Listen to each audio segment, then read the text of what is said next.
When Barron Trump became the target of a joke, Melania's bold move sparked a cultural reckoning. The night seemed like any other in the world of late-night television. The audience at the studio in Burbank, California, laughed along as the host, renowned for his biting wit and politically charged humor, cracked jokes at the expense of public figures. But then, in an unexpected turn, he turned his attention to Barron Trump, the youngest son of the former First Lady and President. The joke was quick, sharp, and unmistakably aimed at the teenager. The audience's laughter was mixed, some chuckling hesitantly, others shifting uncomfortably in their seats. The comment wasn't just a lighthearted quip. It was a jab that cut deeper, targeting the child of a public figure who had largely stayed out of the spotlight. Within hours, the clip was everywhere. Social media exploded, with hashtags like #Barron Trump trending on Twitter and Instagram. Memes and reactions flooded timelines, as supporters of the Trump family and critics of the host voiced their opinions. Some called the joke tasteless and unnecessary, while others defended it as just comedy. News outlets were quick to pick up the story, dissecting every angle and reigniting debates over the boundaries of humor. At home in Palm Beach, Melania Trump watched the clip in disbelief. Her son had always been her priority, and she had worked tirelessly to shield him from the chaos of public life. The insult wasn't just a blow to Barron, it was a blow to her as a mother. She knew this wasn't something she could let slide. Her instincts as a parent kicked in, and she began drafting a statement to address the situation. But words alone weren't enough this time. As the backlash grew louder, Melania made a decision that would send shockwaves through the media. She would file a lawsuit. But what she didn't know was that this choice would spark a battle far larger than she could have anticipated. The following morning, Melania Trump's team released a statement to the press. It was measured yet stern, denouncing the TV host's comments as inappropriate and damaging. While her words struck a chord with her supporters, they weren't enough to quiet the growing controversy. Melania wasn't just angry, she was resolute. For years she had endured criticism and ridicule as a public figure, but this attack on her son was personal, and she intended to fight back. She turned to one of the nation's top defamation attorneys, a woman known for her no-nonsense approach and high-profile victories. Together they filed a lawsuit against the host and the network, alleging defamation and intentional infliction of emotional distress. The legal filing painted a stark picture. The comment, though dressed up as humor, had crossed a line. It was no longer about free speech. It was about protecting a child's right to privacy and dignity. The lawsuit itself became a media event. News anchors debated whether Melania's case had merit, or if it was simply a strategic move to regain relevance. Supporters praised her courage, calling her a fierce mother defending her son, while critics accused her of using the lawsuit as a publicity stunt. Barron, meanwhile, stayed out of the limelight. Friends close to the family described him as a quiet teenager who rarely engaged with the media circus that surrounded his family. Melania's actions, however, spoke volumes about her priorities. She wasn't fighting for her reputation. She was fighting for his. The lawsuit had an immediate impact. Sponsors began distancing themselves from the late-night show, worried about the negative press. The host, known for his confidence, appeared more subdued in his next few broadcasts. Still, he refused to apologize, doubling down on his right to free speech and labeling the lawsuit as an attack on comedy itself. But as the days passed, the story grew even larger, pulling in voices from every corner of the country, and the battle was only just beginning. The lawsuit ignited a firestorm across every media platform. Cable news channels devoted hours to panel discussions, online forums buzzed with debates, and podcasts dissected the situation from every angle. The country seemed split right down the middle. On one side were those who applauded Melania for standing up to what they called bullying disguised as comedy. Parents in particular resonated with her decision, flooding social media with messages of support. Protecting our kids should never be a question, one viral post read, accompanied by a picture of Barron during his father's time in office. On the other side, however, the backlash was fierce. Comedians and talk show hosts rallied around their embattled peer, claiming that the lawsuit set a dangerous precedent for creative expression. Some argued that public figures, including their families, were fair game for satire, regardless of their age. If you can't take a joke, you shouldn't be in the public eye, one prominent host declared during a heated debate on his program. The conversation spilled out of the media and into coffee shops, workplaces, and dinner tables. In Los Angeles, college students debated the ethics of free speech during a campus rally. In a small diner in Topeka, Kansas, a group of retirees discussed whether the host had gone too far. The story wasn't just about Melania and Barron anymore. It was about what kind of behavior society was willing to tolerate under the banner of entertainment. Amid the chaos, the late-night host continued to push back. His monologues became more defiant, framing himself as a victim of censorship. His supporters cheered him on, but his critics pointed out that his jokes had taken on a sharper, almost bitter tone. The once charismatic figure now seemed weighed down by the controversy swirling around him. Networks felt the pressure too.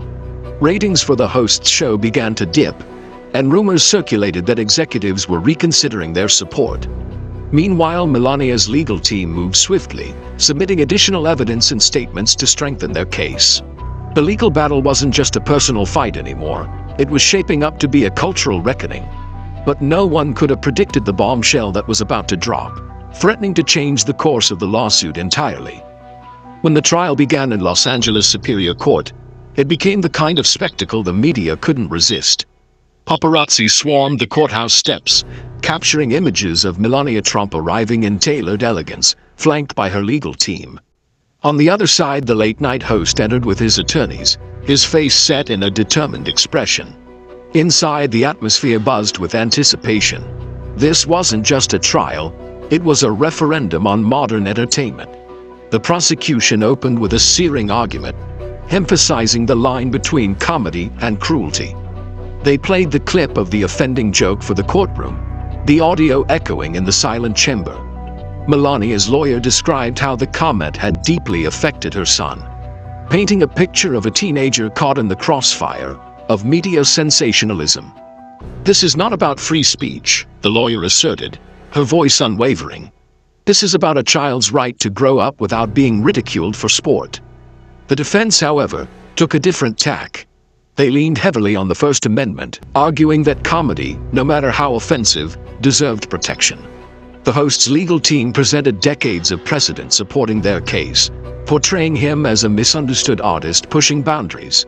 At one point, the host himself took the stand, delivering an impassioned testimony about his career and how the lawsuit threatened to stifle creativity. The courtroom was a theater of clashing ideologies, with each side presenting witnesses to bolster their arguments. Barron's former teachers testified about his quiet demeanor and how the media scrutiny had affected his schooling. Meanwhile, the defense brought in comedians who passionately argued that satire was a critical part of societal commentary. Public interest in the case reached a fever pitch.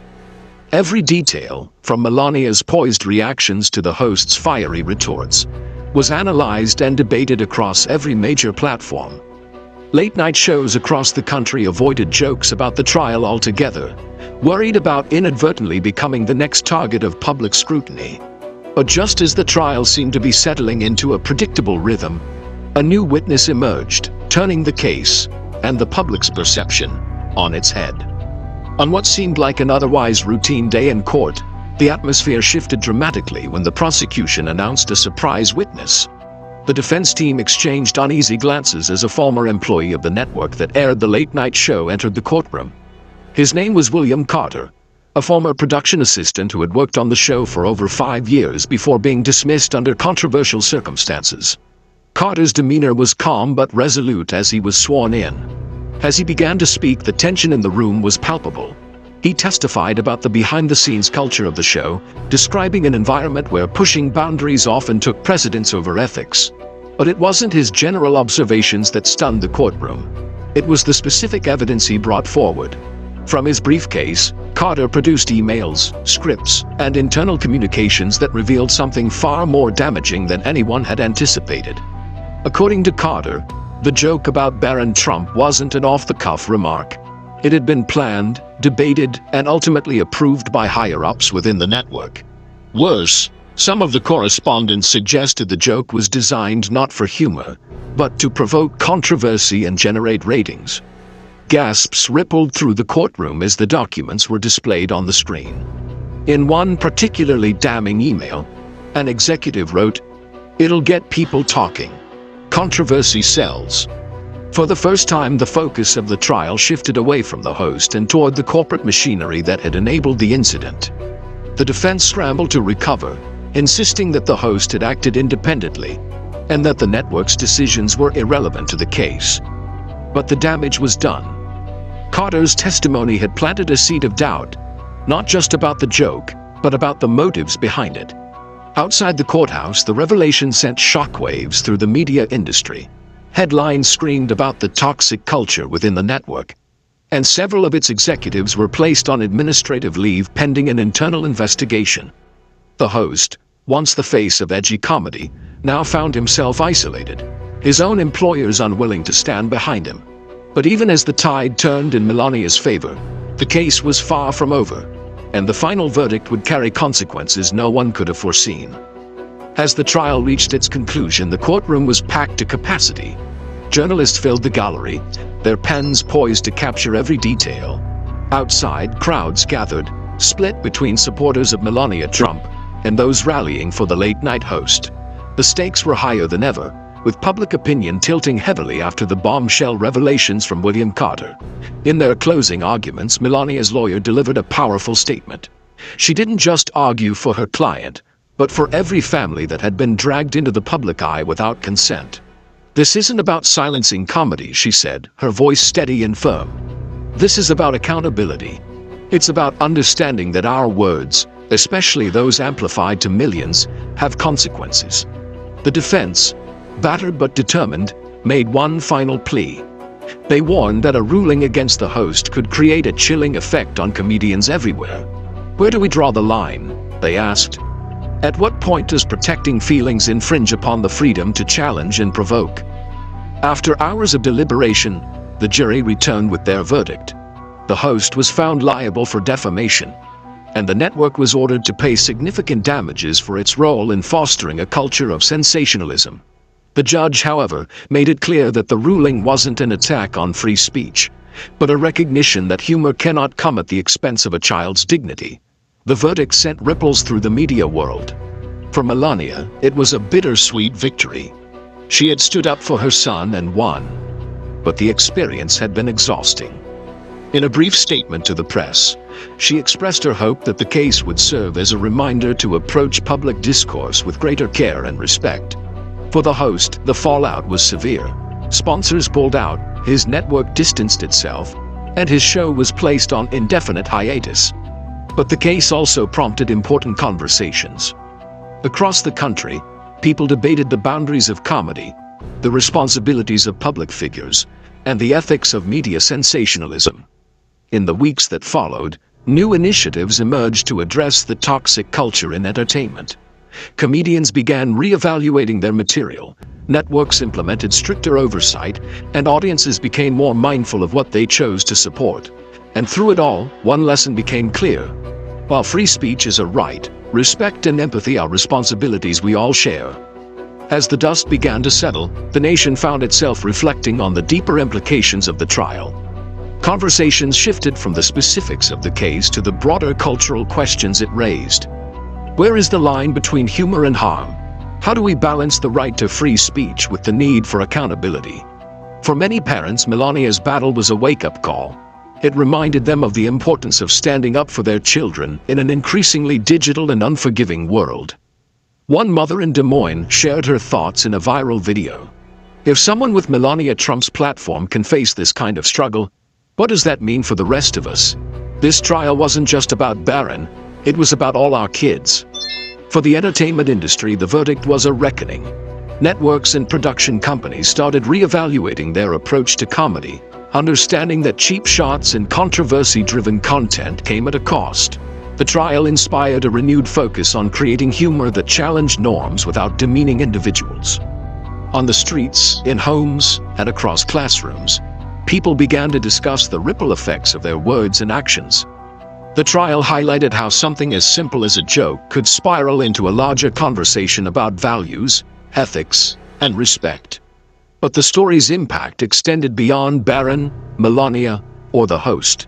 It became a cultural milestone, teaching that while we have the freedom to speak, we must also consider the power of our words. Humor can unite, but it can also divide, and the responsibility to choose wisely rests with all of us. And so, as the cameras turned off and the world moved forward, one message remained: compassion must always come first. The trial may have ended, but the lessons it left behind are more relevant than ever. It's up to all of us to ensure that our words build bridges, not walls, and that we challenge others with respect, not cruelty. Let's continue these conversations, striving for a world where we can laugh, disagree, and grow without tearing each other down. If this story resonated with you, share your thoughts in the comments below. Don't forget to like, subscribe, and hit the notification bell to stay updated with more stories that challenge the way we see the world.